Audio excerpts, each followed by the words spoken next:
Hi friends, எல்லாரும் எழுந்திருக்க மாட்டீங்கன்னு நினைக்கிறேன். Very good morning. இங்கே பாருங்க, பாம்பே இன்டர்நேஷ்னல் ஏர்போர்ட். இதுதான், இந்த ஃப்ளைட்டில் தான் ட்ராவல் பண்ண போகிறேன். கொஞ்சம் ஜூம் பண்ணி காட்டுறேன். தெரியுதுங்களா? எஸ், இப்போ தெரியும் நினைக்கிறேன். Saudi airlines. ஸோ எப்படியோ என்னுடைய டிரான்சாக்ஷன் வந்து எப்படியோ 4.5 hours போகும்.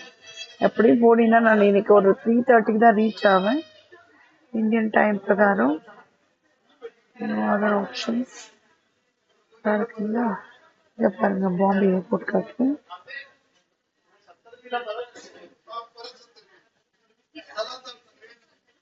லைட்டிங்ஸ் எல்லாம் சூப்பரா இருக்கு.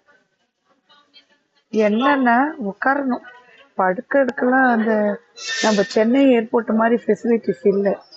Chennai airport is very best airport.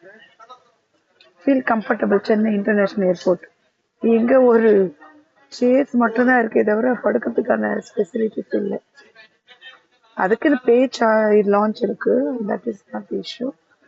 இதை பார்த்தீங்களா, ஃப்ளைட்டு சூப்பராக இருக்கு. ஓகே, இந்த நாள் இனி நாளாக அமைய